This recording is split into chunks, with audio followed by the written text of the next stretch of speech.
প্ৰকল্প বিষয়া মহোদয়া আৰু লগতে আমাৰ জিলাৰ সমন্বয়ক ছাৰ, আমাৰ ছুপাৰভাইজাৰ বাইদেউসকল, অভিভাৱিকাসকল, মোৰ সহকৰ্মী বান্ধৱীসকল আৰু কণ শিশুসকল, আমি অষ্টম ৰাষ্ট্ৰীয় পুষ্টিমাহ 2025 আমি আজি এই শিশু সংসদ এখন আৰম্ভ কৰিব লৈছোঁ। তাৰে অকণমান আমি আভাস থুলমূলকৈ দাঙি ধৰিব বিচাৰিছোঁ, যাতে ভুল ভ্ৰান্তি হ'লে ক্ষমা কৰিব। সংসদ হ'ল ভাৰতৰ সৰ্বোচ্চ আইন প্ৰণয়নকাৰী সংস্থা। ৰাষ্ট্ৰপতি সংসদৰ এক অবিচ্ছেদ্য অংশ। সংসদত দুখন সদন থাকে, লোকসভা আৰু ৰাজ্যসভা। লোকসভা নিম্ন সদন আৰু ৰাজ্যসভা উচ্চ সদন বুলি কোৱা হয়। আজি আমি অষ্টম ৰাষ্ট্ৰীয় পোষণ মাহৰ লগত সংগতি ৰাখি আমাৰ সাপেখাতী সংহত শিশু উন্নয়ন প্ৰকল্পত আমি এটা শিশুসকলৰ মাজত পোষণ মাহৰ শিশু সংসদ এখন আমি অনুষ্ঠিত কৰিছোঁ, যাৰ উদ্দেশ্যটো আমাৰ এটাই, যাতে শিশুসকলে এই সংসদখনৰ যোগেদি, যিখন সংসদত নেকি আমি পোষণ সংসদ হিচাপে পাতিছোঁ যিহেতু, গতিকে আমাৰ বিভিন্ন পোষণৰ লগত সম্পৰ্ক থকা বিভিন্ন বিষয়ৰ লগত আমি এজনকৈ বিষয়ৰ ওপৰত এজনকৈ মন্ত্ৰী হিচাপে সংসদৰ যিটো ধাৰণা, সেই ধাৰণাটো দিয়াৰ লগতে আমি এই যিখিনি পোষণ মাহৰ যিটো গুৰুত্ব, সেই গুৰুত্ব সম্পৰ্কে আমি অলপ হ'লেও শিশুসকলক যাতে সিহঁতৰ গম পায়, সিহঁতে জানিব পাৰে, সেই কথাটো আমি জনাব বিচাৰিছোঁ। মই অধ্যক্ষ সাধাৰণত উপস্থিত থকা সকলো সংসদলৈকে মোৰ ফালৰ পৰা আদৰণি জনাইছোঁ। আমি কেনেকৈ পুষ্টিকৰ খাই এটি নিৰোগী সন্তান হ'ব পাৰোঁ, তাকে আমি সদনত আলোচনা কৰিম। এতিয়া পুষ্টিমন্ত্ৰী ক'ব লাগে। অধ্যক্ষ মহোদয়, আলু ভাজি কিমান খাবা? ভাতৰ লগত মাছ মাংস খাবা? সদায় এটা কণী খাবা? ভিটামিন চি বাহিৰে অকল পাবা।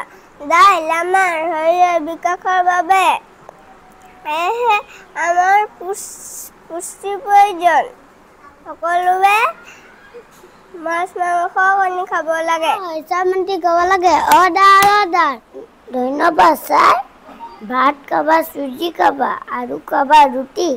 তেগাত বল পাবা, খেলোঁতে নোখোৱা লুটি। আমাৰ শৰীৰত শক্তি পাবলৈ হ'লে আমি ঐতিহ্য খাদ্য খাব লাগে। নমস্কাৰ। মহামন্ত্ৰী ক'ব লাগে। নমস্কাৰ ছাৰ, মোৰ নাম শ্ৰী শুভম গগৈ। মহোদয়, মচুৰ খাবা, মগু খাবা, আলু খাবা, চয়াবিনো খাবা। ধন্যবাদ। মন্ত্ৰী ক'ব লাগে। ধন্যবাদ ছাৰ। কল, কঁঠাল, কমলা খাই যোৱা ৰমলা। আম, জাম, লিচু খাম, মিঠা মিঠা সোৱাদ পাম। কল দেখি ভাইটিয়ে টকা দিলে, ভণ্টিক মায়ে পিছে আপেলহে দিলে। আমি সকলোৱে ফল মূল খাব লাগে।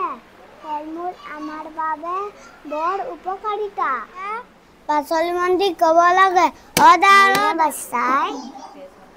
সতেজ পাচলি খাবা, তেহেগা ভিটামিন পাবা। ইয়াৰে পাপা আছে ধনিয়া, মানিমুনি, পুৰলা, কাৰি পুদিনা। আমি সকলোৱে এক পাচি খাব লাগে।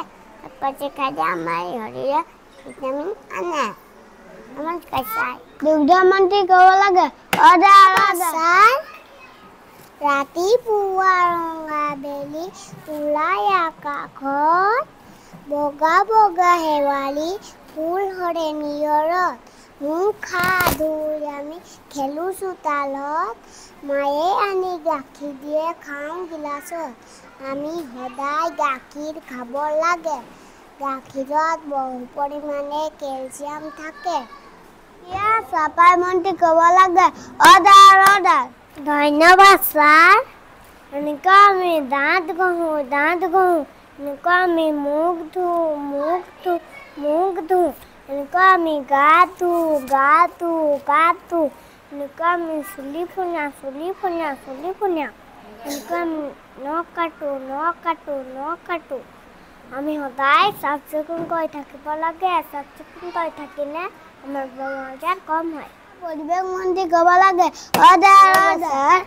গছৰ তলত বহা তুমি গছে দিব ছাঁ ঠাণ্ডা ঠাণ্ডা বতাহ পাবা জোৰাই ল'বা গা গছ থাকিলেহে মানুহ থাকিব পৰিৱেশৰ কথা ভাবি নিজে নিজে জন্মদিনত এটাকৈ গছ পুলি ৰুব লাগে ধন্যবাদ সাংগঠকল আমি সকলোৱে পুষ্টিকৰ আহাৰ সদায় চাফ-চিকুণকৈ থাকি এজন সু নাগৰিক হিচাপে নিজকে গঢ়ি তোলা হওক।